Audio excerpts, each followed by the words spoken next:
Welcome to the Midnight Series, where we slip into our PJs and lean into the uncomfortable, one late night conversation at a time. Think of this as your late night sleepover with friends, the kind where conversation gets real after the lights go out. So slip into your PJs, grab your favorite beverage, and let's begin.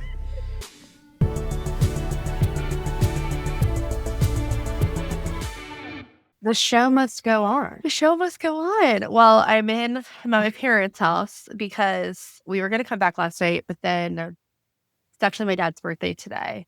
And my brother came in late from Destin last night. So he really wanted to see the kids this morning. So we stayed one extra day. And so my mom is out with Noah right now getting a balloon and some cupcakes for my dad. I know, I was so excited.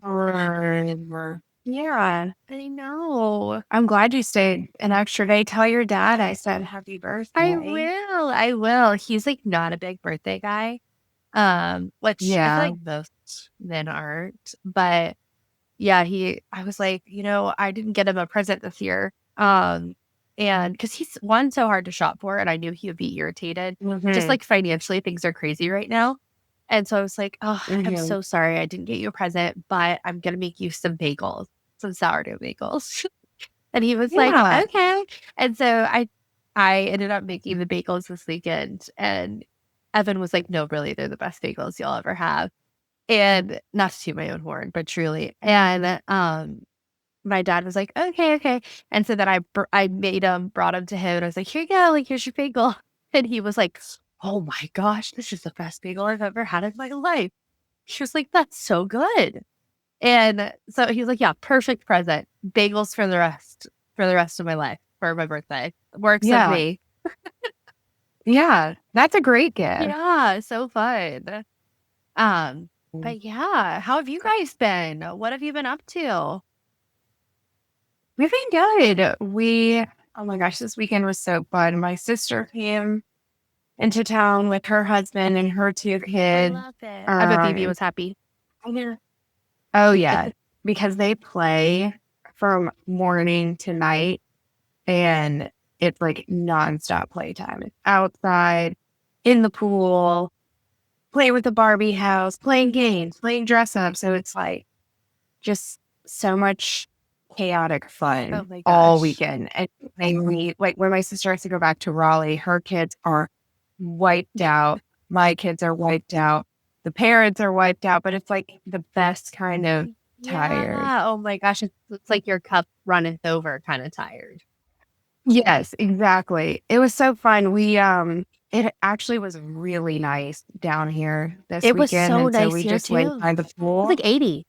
Beautiful. Yeah. Yeah. I got sunburnt. I don't know if you can Oh tell. my gosh. It might have soaked in, but I got my face got roasted. And MP comes over Saturday with her family, and she's like, what happened to you? She's like, do you know of this thing called sunscreen? You look insane. It's like the beginning of March. If you are absolutely right. I'm trying to get my tan in. I didn't even realize I walked past my mom's window and I like looked in and I'm like, Mama, am I sunburned? She was like, yeah. I was like, oh my gosh, that was crazy. But I couldn't, usually I could feel it. I couldn't feel it. I guess it was setting in, but I was good. But it was so fun. We watched the Carolina Duke game. I don't know if you guys are big Tar Heel fans, but my family is big time because my mom and her brothers went to Chapel Hill. So we're like dedicated Tar Heel family. See, we're not. I went to state, obviously. Evan went to state for grad school. My parents both went to Ole Miss, so we don't have like any really. And like Evan and I aren't big sports people. He watches UFC, but that's pretty much it. And some football occasionally. Oh my God, yeah. But yeah, it's so funny. I feel like I've gotten into my sports era this past year because my husband, he loves that quality time, and so do I. But like, I can't watch shows that are like war shows or crime shows. Or it's just too much for me. And so I'm like, well, I'm just gonna watch sports with you. And so we made like the Winter Olympics part of our personality in this house. Stop. Did you really? We get so into it. Oh my gosh, we were so into it. They're like, we'll watch golf and I actually enjoy it. Do I you never thought I really? would be a sports wife, but I am. That is so. I think I just like being with him Yeah. and seeing the things he loves. And it like brings so him it's- joy, and he gets probably so into Yeah. it. You're like, oh my gosh. Yeah. Yeah. And Phoebe and Hazel are so into sports right now, like basketball and football. Really? I know. Hazel's really into football. Like playing it or watching it? Watching it. That is so funny. They're getting really into playing like softball and soccer in the yard. That's what they played all weekend. It was like 9:30 at night, and Ross and Willem and Kyle were out there, and they were just like in an intense soccer game with the kid. Oh, It was so cute. my gosh. That's adorable. I love it. They were so precious. Oh my gosh. Oh, I love that so much. It was a really good weekend too. Evan had his book signing at Yeah, how Barnes did and that Noble. go? It went great. He sold like 21 copies there. Oh my And then- gosh, that is amazing. I know. And he had people like come in Wow. from social, and it was a big thing. And then he sold a couple more online just of people that couldn't, that aren't in North Carolina and things like that. And so Yeah. it was so fun. It was so cool. We got to trying to look for my phone. We got to bring the kids, and it was so cute because Noah was like, "Why are people buying Daddy's book?" And I was like, "Well, he wrote them for other people." And she's like, "Why?" And I was like, "Well, because that's what he did. Like, he's kind of." She's like, "Well, why? But why do they want his book?" And I was like, "Well, because he's kind of internet famous." Yeah. I thought that She's like, what is that? she's like, it's just like, huh? And I was like, Oh, oh, people gosh, just hear what yeah. he has to say. And she's like, oh, okay. So he got to meet some of his followers in person. Yeah. How was that? It was so cool. He said, and he loves it. Like, he said there was one Yeah. girl that came, and she was like, she was like the first one there. She was like, I didn't know if there was going to be a line or something, and I just knew I had to be here, like, to see you and like get the book. And it was so sweet. And there were That's like so cool. some other people who, came in, and they're like, yeah, I saw you were going to be here. We did not market this one very well. So we're marketing the other ones better, but for not marketing it and still having like 21 people buy, a couple people came too, but they couldn't afford a book, or like they didn't buy a book. They just want to just like see him and chat. And he was so down to do that. And this one guy was like, I can't afford a book, but can you sign my Pokemon card? And Evan was like, yeah, of course. I love that. I know. That's so sweet. I know. So did he read a little excerpt and then they like asked him questions and then he signed, or what did that look like? He just had a table like up in the front. We had a big banner made. And he just was like sitting there signing books, just chatting with people. And it was very chill, very relaxed. And not actually like he didn't do a talk or a reading. And he has a couple more. He's got Asheville next weekend, Charlotte the following weekend, and then Raleigh the weekend after that. And then he has a Cary one, I think, in May, which is odd. It's like all of these were in March, and then we have the Cary one in May. But it's been really good. His publisher is actually, I think I told you this, but his publisher is actually going out of business again for the second time. Like, it already happened one time, went to a new publisher. Now they're all going out of business. And so it is kind of nerve wracking because, he's like, oh gosh, am I going to get the book rights back? And if I do, then, like, it is essentially like a self-published book right now because the publisher has just been like MIA. But sorry, can you hear the dogs? No. Okay. There we have construction obviously downstairs going through because we're we're going to move it in with my parents for a little bit. And so we're renovating the basement. And they're building up that room. Dad actually came out this morning this is like the guest room. I walked out this morning and Noah was up all night because she was scared. So I was exhausted. I like walked out and there were these two men right there because they are also they're like redoing their laundry room. And they like two men right there. And I had no idea they were coming. And I just like walked out of my room and I was like, and they were like, good morning. And I was like, good morning. Yes. My he's a general contractor and they start their days early. Yeah. I was like, oh, what is 6 o'clock? I was like, oh my gosh, a little early. And I'm so glad my dogs weren't out there because I think if they had come up, like Luke would have. I'm like worried he would have bit one of them. Yeah. And so, but yeah, they're so nice, and so, but there's just a lot of things going on in this house right now. But yeah, we are officially moving to Greensboro. We're gonna live with my parents while we kind of get back on our feet, look for land, figure out if we want to do like an older farmhouse type thing and renovate, or if we want to do like an actual build at some point. I don't know. We're like going back and forth on what our next step is. And we were a little bummed to leave Raleigh, but I actually really think this is the best decision. So yeah, I'm excited. Yeah, I think so too.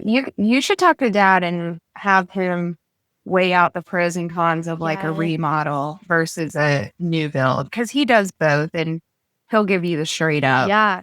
Well, we've even considered doing something because I think Susan's going to live with us eventually, Evan's grandma. And so we're trying to figure out what makes the most sense. Like, do we get an old farmhouse that's on a bunch of land and we kind of live in that for a year or two while we're building our house, and we like kind of renovate it so that it's not like, it's livable, it's nice. And then she lives in the farm, like she gets the farmhouse, and kind of like y'all have like right behind each other. Yeah.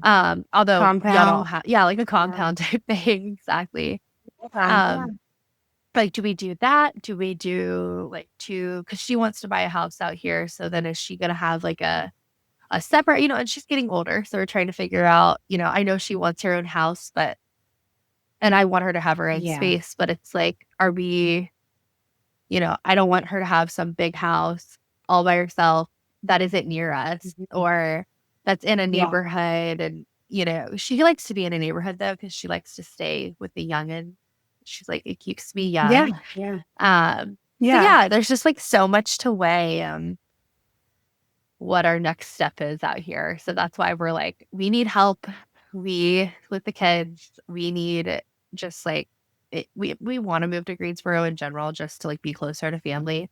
So instead of just like trying to like sell our house while we're looking for another one, and then we're like, my parents have the room. They're so gracious. They're like, yeah, stay here. They're renovating, which is great. And we'll have our own space here while we kind of figure out where we're going to live.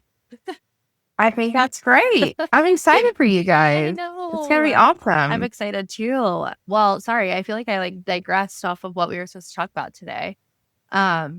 I don't even know what we're talking about today, so that's fine. I know. I think you said you wanted to do a recap of February, which was like connecting to my body and my want. It was okay. So it turned into less my body and more my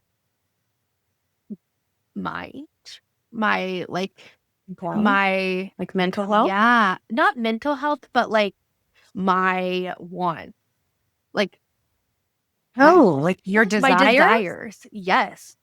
Okay. And I thought that was so interesting because, I started out, I was like, oh, it's going to be my body. It's so clear. Like, I am, moving more, I'm eating more, or like eating differently. And I definitely am.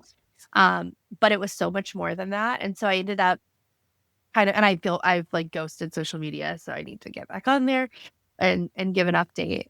I think it's great. I think it's great. I know, but Sometimes we need a digital detox. I know. It's really good for the soul. I know. I've just been like not posting at all. And I'll go on stories occasionally, but it is just not a priority of mine right now while I'm kind of building everything. And it will be one day. But yeah, I think you're right. That's okay. Detoxes are good for the soul.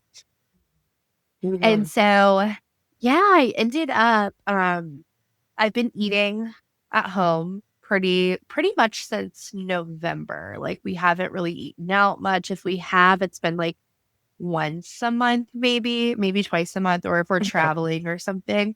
And we mostly did that just to like, well, we were just eating out way too much. It was just ridiculous. And it's just not good. And we were feeling kind of crappy too. And then also we were like, we need to rein this back. We don't need to be spending this much on DoorDash. It's freaking ridiculous. And so we just started cooking, and I kind of got into sourdough in January. Still am doing it. It's still going strong. We're into March, and I'm pretty proud of myself. And I actually was like, oh, I really want Chick-fil-A this month. So I got it, and it gave me a headache. And I was like, oh, interesting. This is weird. And then I don't know what we had, some other kind of food from somewhere else. And it gave me the worst headache. And I'm like, oh my gosh, can I not eat out at all anymore? I had no idea that I was like, I feel like I'm not even eating that healthy either at home. Like it's not like I'm eating grilled chicken and brown rice every day. We're eating good. Like, I mean, I'll make our own pizza, or we'll make a taco, and I'll do a panini or like things like that. I make focaccia. Like there's a lot of different, but I am just blown away. And I know that people always say that there's a lot of crap in our food, but I don't know why I just didn't believe it until I'm like, Oh yeah. now I literally eat out and I get a headache. Or we had wings, and Evan was so sick from the like fried wings. I wondered because I think restaurants use a lot of oil, whereas I think that hits people a lot harder than you realize. But again, if you eat out often, your body probably got used to it. Yeah. And then you went through like that detox of not having it. And then when you introduce it back in, it's almost like a foreign object to your body, and it just starts attacking it. It's like, what is this? We don't like it. Exactly. Or at least for me, that's what happens to me. No, that is exactly what happened. We were just, oh my gosh, I was blown away because I was like, I can't believe I was eating this every day and I didn't even notice that I was so like, I guess, I don't know. Like, I'm like, now I have a headache, and now I do feel less like swollen a little bit. These terrible nails. We got a new knife for our sourdough. Oh no. And I was like, oh my gosh, it's so good. It's like cuts it like butter. This is amazing. Like, I love it. And it cut through my finger, and then it cut the tip right here off too. I didn't even notice. It's so good. It's like such a good knife. I didn't even feel it. I just started bleeding. I know. It's crazy, but yeah, anyway, so I was like, oh, I'm going to be connecting with my body. Like, this is it. And there was some of that, like I just said, but there was even more that I noticed of like, I was working through in spirit, like in my spiritual, art therapy stuff with Heather. We were kind of working through just desire and like, what my wants are. And I told her, I was like, I really, I feel like I can't have more kids because of this, or I feel like I can't do this because of that. I feel like I can't do a product business because then it's shiny object syndrome, and I'm good at what I do service wise. So I shouldn't, go outside the box of what I currently have, and really shitting myself a lot. And so this month I really tried, there was an exercise that she gave me, and it kind of changed, which is why it changed the trajectory of this month. But it was essentially, you need to write down everything you want, but you think you can't have. And so I wrote it all down. And then she was like, okay, why can't you have that? You need to like write the reason beside it. And then you need to go through all of the reasons and figure out, is this something that is like actually like not imagined, but a belief that I have that's not actually real, that I can, move through. So it's kind of like limiting belief buster type thing.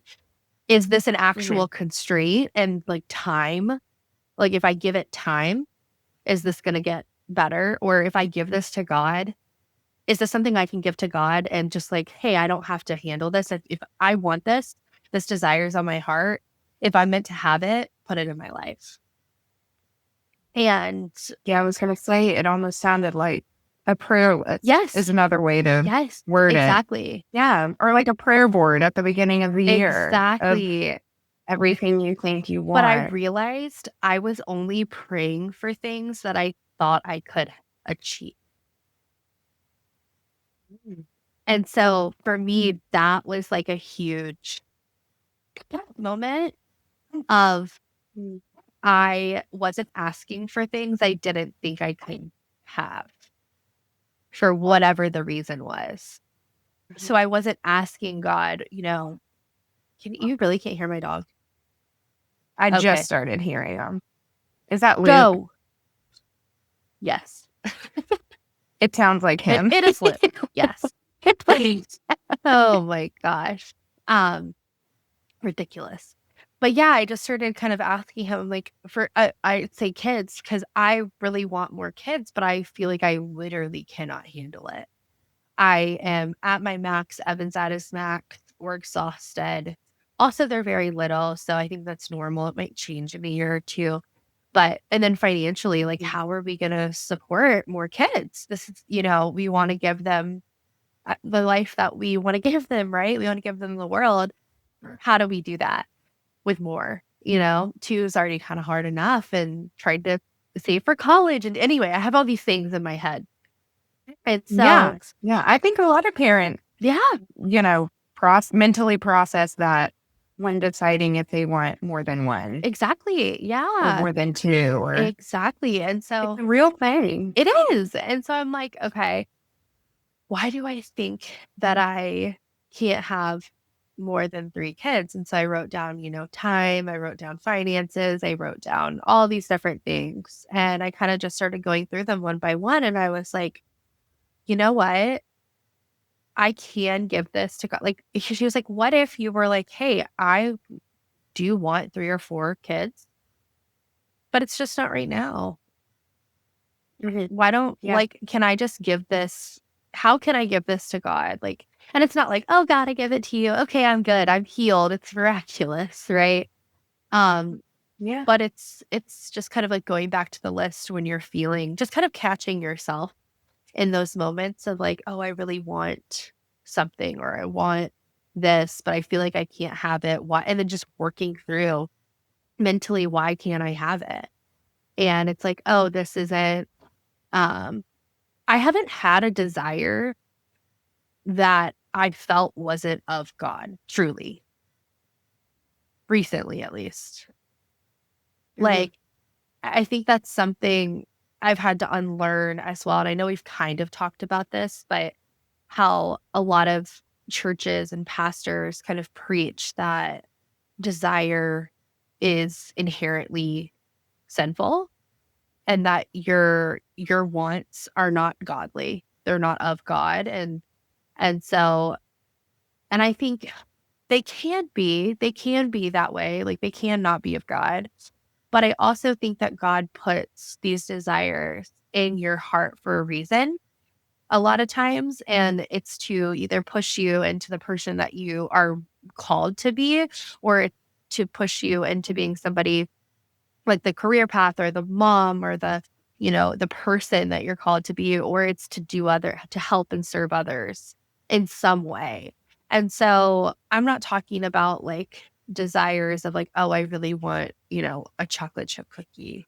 That's not really what I'm talking about. I'm talking about those like, I don't even know. Spiritual desires. The like emotional desires. Yeah, exactly. It's not like you really want a Range Rover. No. And even if I did, fine. Like, I don't know if that necessarily is that like divine desire I am talking about. It's not a material desire. It's more of a being desire. Yeah.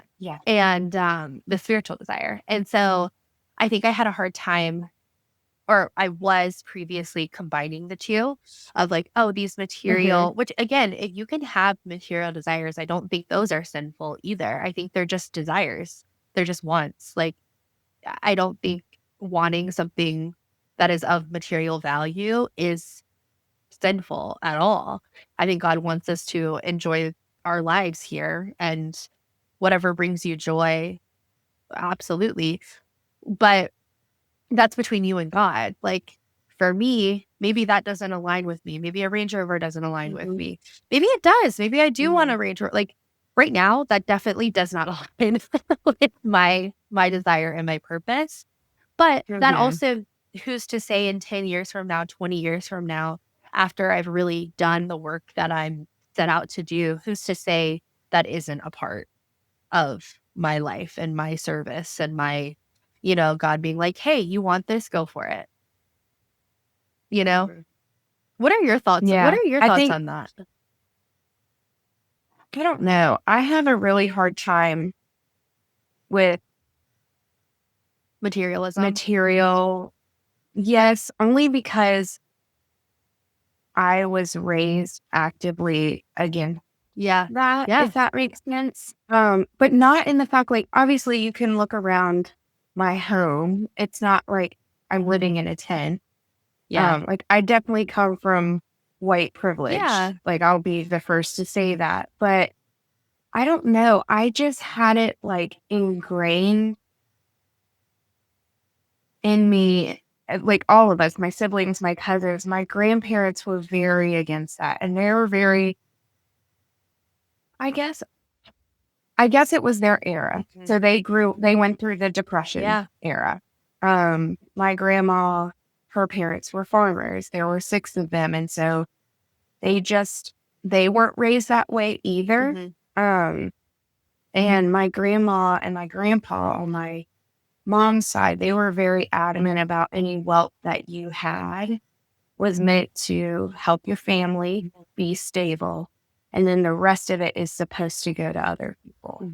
And that's just like their moral code. Like my grandpa was a very successful man, but the modeled behavior that I saw my whole life was he would drive around an old Honda and it was so beat up that he had to roll down the window, reach around and open the car door from the outside, but he wouldn't go get a new car. That sounds like my dad's old truck. Yeah.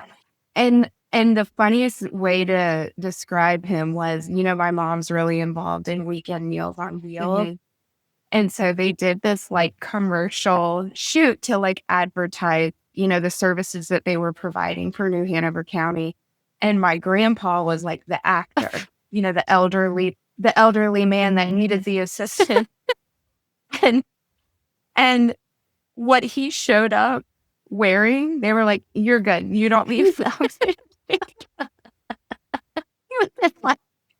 And there's nothing wrong with the way he dressed, but like he got his shoes from Walmart. Those like black, New Balance, like classic, all black, and like his little cargo shorts and his t-shirt. Like, and that's what he wore on a daily basis. And he just like, he didn't spend money because he cared so much about generational wealth, but he also cared about, if I'm entrusted with this, then it is my obligation to serve my family and to serve people. So I think for me, it's really hard to get out of that mindset. But like my husband, to some degree, is not the opposite because he's the same way too. He's very giving with what he has, but he also doesn't mind driving a new car or doesn't mind having a nice watch. And it's like, for him, he works really hard for what he does. And so, I don't know, there's just like a fine balance of it. I think so. I think it's your intention going into it. And maybe it's not the material things that are the problem. Maybe I think it's the heart. that you're trying to seek validation from these things. That's the problem. Like, it's always a deeper. Absolutely. I think that I don't think that God calls us all to, I think your grandpa was probably amazing, but I don't think God calls all of us to be to that level of, Sure. Yeah. and in a way, he didn't have those desires. Like, he didn't have the Yeah. desire Yeah. to, to Exactly. get nice shoes or to drive, get a new car. And so in a weird way, his desire was to not. And so he Yeah. still obtained his desire in just a different Yeah. way. And so I think, but that is a good example of what I think we see in the Bible a lot. We see, Jesus was a carpenter. He had a very humble, job. Was it Paul who was also, he like he worked, but then he would just so he could support his preaching. Was that right? I think a lot of the disciples. Well, I think, yeah, but also they were, getting money, like donations for their ministry, but like the value of $1 back then. Yeah. Way different. Yeah. But they all I think had to that's work like to like yeah, to be able to fund, getting the message out correct. there. Yeah. They all had they weren't just like working and getting these donations to build on themselves. It was to build for the kingdom. And so, Well, yes. Yeah, and they were like oppressed by the Roman government. Yeah. So they really were working to pay taxes and to keep their family safe, and then also to spread the gospel. Yeah. Well, I guess where I was going with it is that I think a lot of people take that as like, oh, you need to have a very humble life. And I think humble looks different to many people. Like, some people are like, oh, well, I am being humble, but I still like nice things. Or, oh, I am, I don't know what that looks like. I try not to like judge other people. I do think there are people out there that, just like you said, seek validation and seek that, or they're searching for that. I don't think they find it in material things, but it's all about the name brand, the designer, the car, the location of the house, the custom build, all of these things. And yet they still kind of feel empty. Well, it's like a dopamine chase. Yeah. I think it's like people are looking at the wrong thing. Yeah. When they're saying that is worldly, which I do to some degree believe, because like you can't take any of that to heaven. But say you just, I think it's all about your intention. Yeah, I agree. Of the decisions you make, what you've been gifted with by God. It's even like our house. Yeah. We have a custom build. We built a nice house. This is the house we wanted, but we made sure that this house was available to anyone who needed it. And so this is where, we feed college kids on Sundays.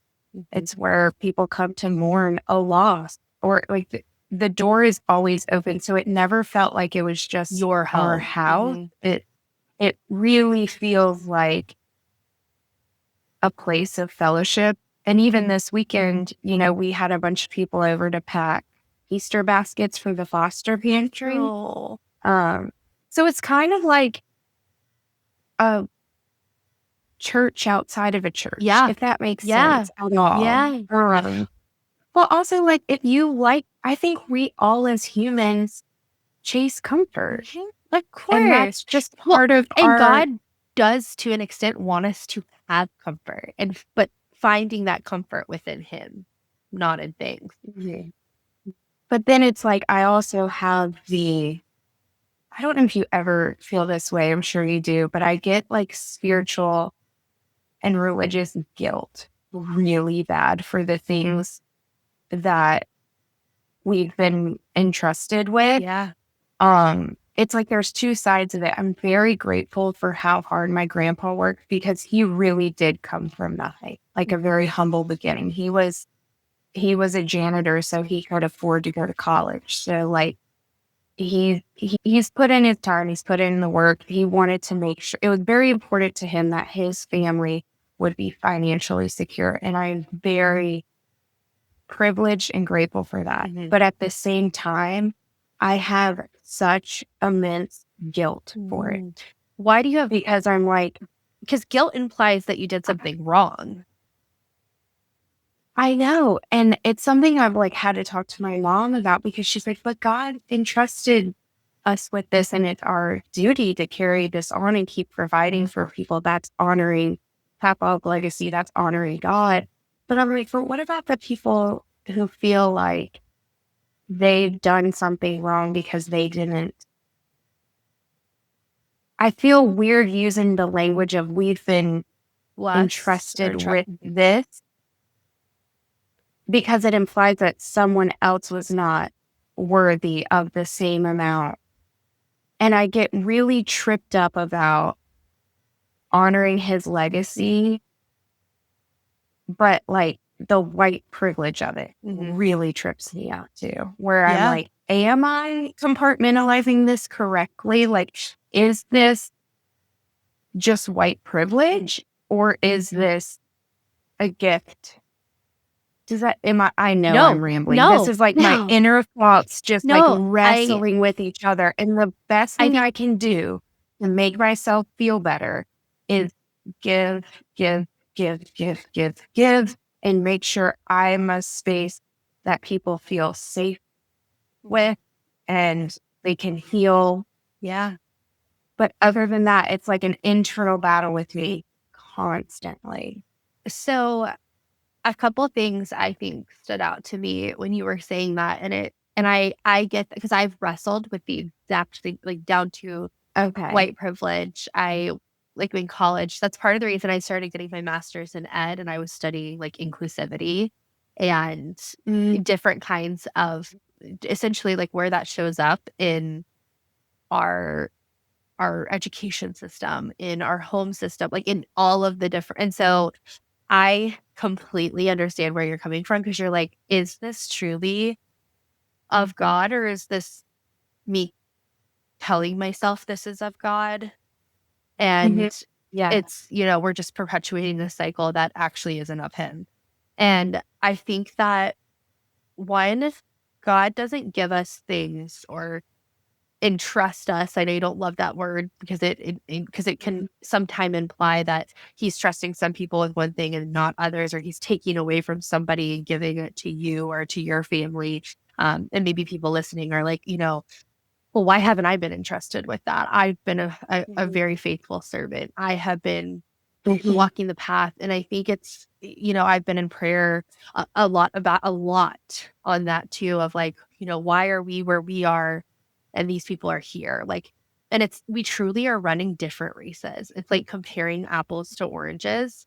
And that does not negate the white privilege that I have, that you have, that, the financial privilege just in and of itself that we all carry. That does not negate that and say that that's not real, because it 100% is. And people that are of color, of different nationality, they are at a disadvantage in our country. 100%. Like there's nothing wrong saying that because that is so true. But I think to try and take our, like what we have been given, trying to like downplay that and not use that to the advantage to help other people like you're doing, I think that is more of a disservice to God. Does that make sense? I think it does, because that resonated with me, where it's like the guilt of it is human. And I think it's like the empathetic side to me, but it also, when it becomes consuming, it's a distraction for me to not be paying attention to other people who could use the help and who need who's to help. say, but it is where, sorry to interrupt you, but like who's to say where these people are in their life that you're helping? Like, who's to say they're not going to get to the point where you and your family are? Like, your grandpa, I'm sure there were people along the way in his life that helped him get to the place that he was able to get to. And so I just like get chills thinking about it. But I think that that gave me the yeah. So I think that a lot of like that is the whole point of the kingdom is like we are being we're right now you are blessed with these items and these are the tools in your tool belt so that you can help other people become like get more tools in their tool belt and become just again like replicating and spreading the word. Yeah. And so I don't think that there should be guilt in because you didn't do anything wrong in this issue. You were born into it. You acknowledge the privilege. You acknowledge everything that the advantages you have. And you go, okay, instead of just like taking these advantages and being entitled and feeling that this is all mine, I know this is from God. And God, how do you want me to do this? Who do I need to serve? Who do I need to help along the way? You know, and that doesn't mean you need to give it all away or that doesn't, you shouldn't have nice things. We all like nice things, I think. Maybe not your grandpa, but most of us like nice things. No, his definition of the lottery was was a McDonald's coffee senior priced, and you would get 2 and you got free refills. So he would put it in 2 traveler cups and then you would get 2 more. And that was like luxury. But it's so true what you're saying. And I think it goes back to the battle that I wrestled with too. And my mom reminds me, she's like, well, Rebecca, you've not always been where you're at today. No. Like you did have to struggle financially and emotionally. And like you went through your own battles and your own struggles as well. It's not like you just woke up to where you're at. Like, don't forget the hardships. Don't forget the valleys, because that's where God showed up the most. Yeah. But I have such a hard time with that as well, of telling myself that my struggles are not valid because people have it so much worse. Yeah. And so I have the guilt with that as well. I think again, it's a different, it's a different wreath, you know, like you're not struggle wise. We all are put on this earth for a purpose. And in order to achieve what we are set out to do, I think we have to learn and we have to have these experiences and we have to go through things that mold us into the people that God wants us to become to fulfill his mission on this earth. And that mission looks different for every single person. And so I think that when you have struggles, it is natural to be like, gosh, there's so much going on in our world. Like there's people that are starving across the world. There are people that are getting bombed literally at elementary schools. Yeah. Like, and that's heavy. And you're like, this seems like small potatoes when I put it at scale, but it doesn't negate that. Like you saying I'm struggling right now does not negate what the horrible, evil things that are going on in our world and the other terrible struggles that people are going through. And so I think that I think it's another distraction of being like, well, I shouldn't feel this. I'm not going to deal with this. I'm not going to address this struggle and this feeling that I'm going through. I'm going to just stuff it down. And I think that the devil wants us to do that, right? Like he wants us to not address it, to work through it, to get through it, to get past it. And then that way it just keeps popping up each time. And the guilt can stay. Yeah. Yeah. It's funny because I listened to a Tim Mackey talk in that course I'm taking on the origins of the Hebrew Bible. And he was talking about how, the prophets and what they preached. And it is against all of these, like it was warnings against all of the horrific things that are happening in the world, but also like the material thing. Yeah. And stuff like that. But he made the point that Isaiah had so much influence in his job that he could speak directly to the king. Elijah, I'm probably using the wrong prophet names, but they were like priests. They were at an elevated status to actively talk to these people and say these warnings to the community. So it's like kind of what we're talking about is they were in the position that they were put in, probably of elevated status. Yeah. But they still were actively preaching against oppression, monarchy, wealth, all of these so things. So I'm wondering if this has just been a wrestle for people since the beginning of time. And yeah, I think so. I'm just trying to figure out, well, the verbiage that of the feelings that we're supposed to feel. But I think you're so right. If we are so fixated on the guilt, then we just are not doing our part in what we're supposed to be doing in helping other people. Yeah. And I think the word you're looking for isn't guilt. I think it's sadness. I think you're sad that for the world, that other people don't have what you have. I think you're sad that our world is the way that it is, and you feel a little helpless. And you're like, well, I have this. How do I give? Like, how do I give to other people? How do I, like, should I have this? Should I have, but I can't help it. This is the family I was born into. And so, yeah, you can't help it. You can't, why you were born into privilege and another person wasn't. I don't know. I can't, we can't actually answer that.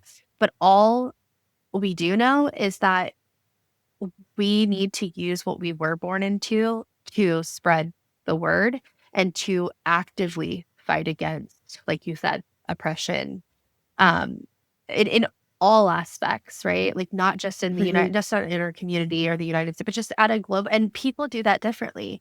You have Maddie May and some of these other influencers online that are actively speaking up on their platforms. There's other people that speak up and by going in person and protesting. I think there's other people who speak up and actually they're in government and they're in politics and I think, again, it goes back to what is your purpose and like, where are you being called to actively fight that oppression? It might not be online. And I think you do need to, I go back and forth on this too. I think I struggle with this of like, do I need to make a public statement? And there's a lot of thought on that online, right? There's a lot of people saying that if you don't make a public statement, that is a public statement. If you do make a public statement, then you're on one side and you're like alienating yourself from another side. And I think it just all goes towards this division, which is the total opposite of what God wants us to be, which is in unity. And so it's like every decision now, I kind of run it through a lens of like, okay, God, is this what you want for me? Is this unifying your people? And if the answer is, I don't know, I just don't do it. I'm like, I don't know. So I'm not going to do it. And it might not be the right decision. I'm going to make mistakes. I think there's multiple times that I maybe should have spoken up or I should have said things and I didn't. And I 100% own that. I know I'm not perfect. And all we can do is just like, again, just be in that conversation with him and be like, hey. But for a long time, it was hard for me to hear him. And I think a lot of people struggle with hearing him as well. Yeah. I feel the exact same way. And sometimes I feel like a lot of my work that I am doing to fight against that is like the way that I raise my children in resistance to this type of thinking. Yeah. And I think that that's just as important, if not just as powerful as making a social media post of raising human beings that are going to be adults one day. Yeah. To know how to treat other humans. I 100% agree with that because sorry. I think Noah and my mom got back and everyone's freaking out there. But no, I think that's 100% true. I think that's one of the most important jobs because we are kind of like that is our next generation. That is our future. Our kids are our future. Other kids are. And so I think that moms, educators, community leaders, like that is yes, not to say more important than social media, but I think if you're struggling with speaking out on social media, it's okay. And I think there's other ways that you can be of service and and actively fighting against that. And I think when I look at you, I'm like, oh my gosh, you are raising these great kids. You are, you know, active in your community and you are spreading love. And again, if we look back to that Maddie May episode and the Sam episode we just had, the lens of unity, yeah, but also the lens of love. What are you doing to spread love? And if you are spreading love, there's nothing to be guilty about. Truly. I like that. I'm going to hold that. Yeah. Hold that in there. I like it. It's going in the filing cabinet in my brain. I tell people I'm like that SpongeBob episode where they go inside his brain and it's like all the stories. That's how I process. Oh my gosh, I love it. Oh, I can't. But yeah. Sorry to get totally sidetracked from that was the original purpose of this. That's okay. It's good because it was truly this month was about desire for me.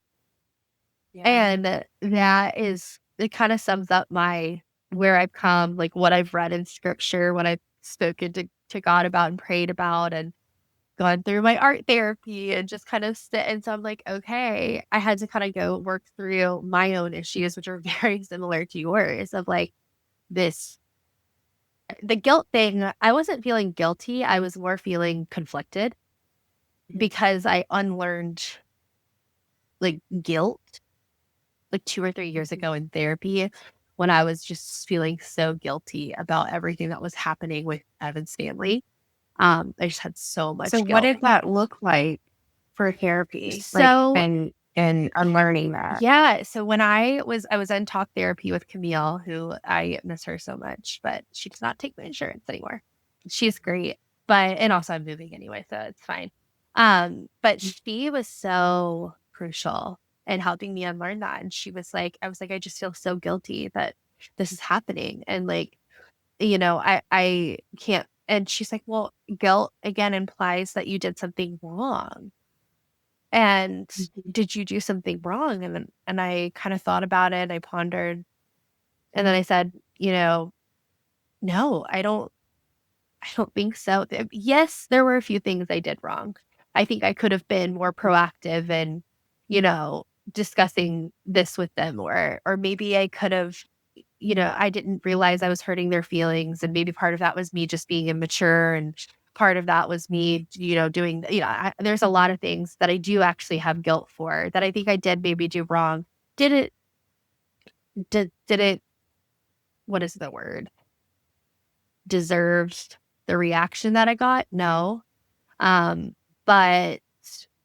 Or warrant, that was the word I was looking for. Did it warrant the reaction or the response? Maybe not, but I can't control other people's reactions and responses to things. And so I was like, but she was like, when you look at the situation as a whole, did you do anything wrong? Like, were you wrong? And there was things that like really just like, let's try and let's look at the situation from a bird's eye view. Pretend this is not you. This is a friend. You're giving advice to your friend and you're just hearing the story. Are there things that you did wrong that you did not own up to? You didn't. And I was like, no, I mean, everything. I apologize for what I felt was my part in it. And even beyond what I felt my part was, I was just trying to make amends, whatever I needed to apologize for. And I really was truly sorry.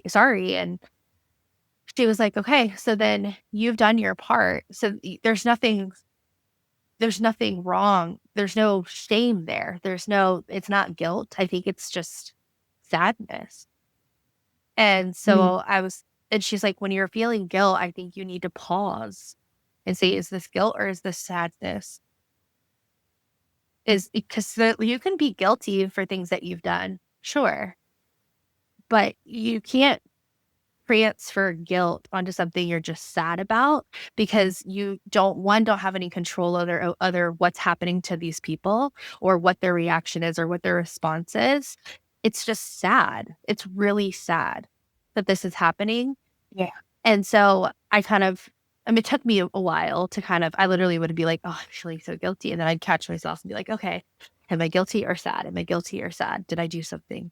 Well, I did do these things. Like, okay, does that imply guilt? Because there's a level of guilt, right? Like, as humans, we all kind of make mistakes, right? And so there's some guiltiness that I think guilt can be really good, because it tells us, hey, we did something wrong and we shouldn't have done that. And we hurt somebody's feelings and we really need to go make that right and apologize. Or, hey, we should have, no, like I really, and again, it's not a should, it's more of an action. Like, I think a lot of people feel guilty on things that they're not doing. Like we just talked about in this example, they feel guilty and they're shoulding themselves. So that's another thing I tried to stop should-ing myself. Like, I should be doing more. I should be, protesting on the street. I feel like I just should be giving more money, but I can't actually do it right now because I can barely support my family, all of these things. And instead, I took the shoulds out and I tried to differentiate the guilt from the sadness. And I would say 90% of the things that I thought I was guilty about, I was actually just sad about. And I think it goes back to us, like, not really learning how to process our emotions and sadness. I would say sadness and anger are the two that feel the most uncomfortable for me. And I wasn't given the tools to be able to cope through that and process it in a way that is healthy. So I could see how it would spiral into guilt. But I think it's such a nuanced topic of all the things, because speaking about the shoulding, because I think people just look at the lens of what works best for them, and they also involve their trauma, and so they're making assumptions and opinions based off of the life they've lived, which could be completely opposite of the life you've lived. And for some reason, this was sitting in my brain because I was processing, Sam's episode of like her wanting to have enough money to give to people, which is amazing. I think there are people in this world that are called and are able. Yeah. But it goes back to that scripture where Jesus is like highlighting the woman that gave a penny. And he's like, this is more important to me than all the gold. She's given all that she has. And it made me think of my aunt from this weekend when we were doing the foster pantry Easter baskets for the kids. She was like, yeah, that's that organization that I make. Like she knits blankets and like sews quilts for the kids. Oh, I love that. All the time. Yeah. And it's like, that is enough. Like more than enough. I just think the way people give is such a broad, spectrum. And I think all of it is just so wonderful. So I wouldn't worry about the social media post if you're not feeling called to it. Yeah. I wouldn't worry that you don't have enough money, because I think sometimes even just praying over these organizations is just I would argue, if not the most powerful thing you can do. Well, I really feel like this our entire world, all these situations, it's like a big puzzle. And we all are our own unique puzzle piece in putting it all together. And so, I think for some reason, there's such a big emphasis on financial giving and financial support. And now, that's kind of shifted to more of a outspoken approach of like speaking out against injustices, but there's no action behind the speaking out. Some people there are, but like Maddie May, I would say, like, is one of those people that is like actively walking the walk with talking the talk. Exactly. And I think sometimes there are people that have one or the other, and I think it requires It both, requires because both. at the end of the day, it's just like conflict seeking. Yeah, but that is, she's If it- like, she's a corner piece, right? I can't be a corner piece Mhm. because I'm this piece, right? And I think everybody Mhm. listening is a different piece, right? And so maybe Piece. you are a corner piece. Maybe that is exactly what you feel called to do, right? And that is, Yeah. you know, you do want to speak online. You do want to actively study scripture and go out and speak to people and kind of show them how, you know, traditional scripture and text has been misinterpreted. You know, maybe that is your, but Yeah. don't feel guilty or bad if that isn't your calling. There's nothing wrong with, I think a lot of people, again, put out this thing of like, well, again, like, just like you said, well, this is what I'm called to do. It's the same thing with convictions. They put their personal convictions out on other people and say, hey, you know, I am just not feeling called to watch TV. TV is bad. Don't watch TV. It's not good for you. Yeah. Well, that's a personal conviction. I think you can have a personal purpose and you know, kingdom building style as well. So don't go push that on other people. Everybody contributes to the puzzle in different ways that are still equal. Yeah. It made me think of, I had to look it up on my phone. Sorry No, if you're fine. that was distracting me, but it made me think of the verse in 1 Corinthians 12:12, and it's unity and diversity in the body. And it, just as a body, though one, has many parts, but all its many parts form one body, so it is with Christ. For we are all baptized by one Spirit, so as to form one body, whether Jews or Gentiles, slave or free, and we are all given the one Spirit to drink. Even so, the body is not made up of one part, but of many. And it goes on to say, now if the foot should say, because I am not a hand, I do not belong to the body. Oh, that like gives you chills. Because I'm not an eye, I do not belong to the body. If the whole body were an eye, where would the sense of hearing be? If the whole body were an ear, where would the sense of smell be? But in fact, God has placed the part in the body, every one of them, just as he wanted them to be. If they were all one part, where would the body be? And it goes on through like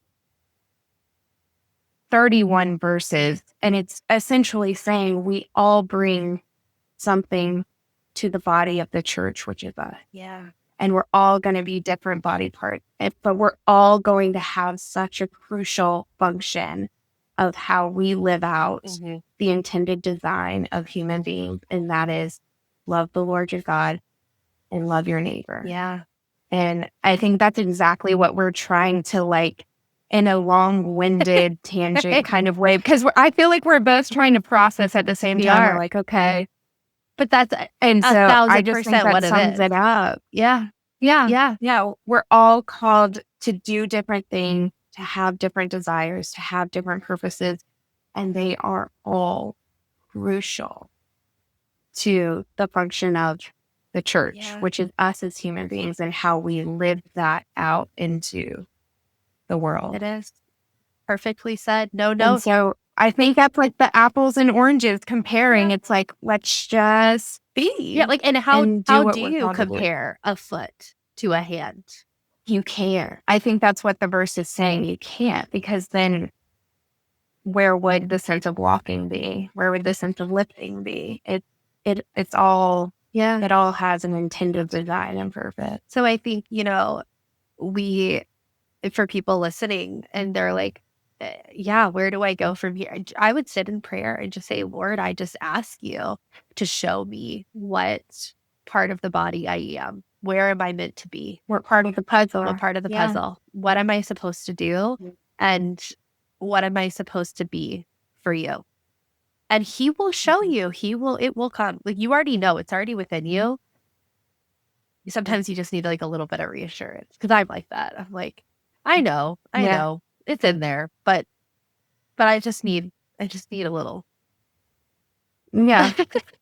Need a little razzle dazzle on top. Exactly. I needed to be like, yes, this one. This is it. Yes. This is your next Confirm. step. Yeah. Confirm.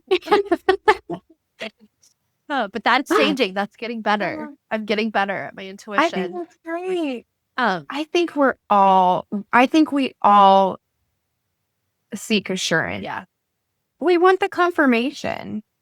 Yeah. You know, I don't think there's anything wrong with that. I think that's human. Yeah. Yeah. Well, that was a good episode, I feel like. I feel like it's the perfect way to Hey, oh my gosh, you know what's crazy? What? It was, so we started the episode of connection to body, and we just ended the episode with, like, gosh, how the body of See, the God church. keeps doing this. I keep setting out for I something. love this. It's my favorite. I keep setting out for something, and then I end up not going to. I'm like, oh, like my surrender year, right? I'm like, oh, well, or I wanted abundance, and then at the very last minute, he actually showed me that I got abundance through surrender.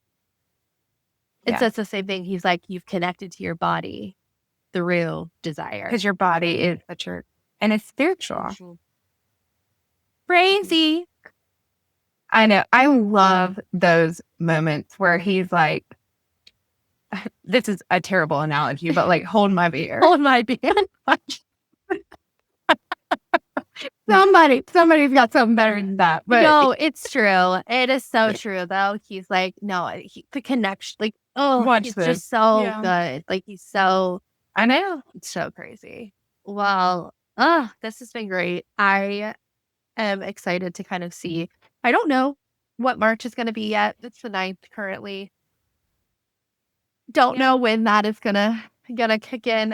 It'll come. It'll come. Yeah. Yeah. If the other two I felt like were pretty clear. This one I haven't really, but it's been really go and busy. So maybe I just haven't sat still enough to hear what he wants from me. So I don't know. Maybe I need to do maybe it is.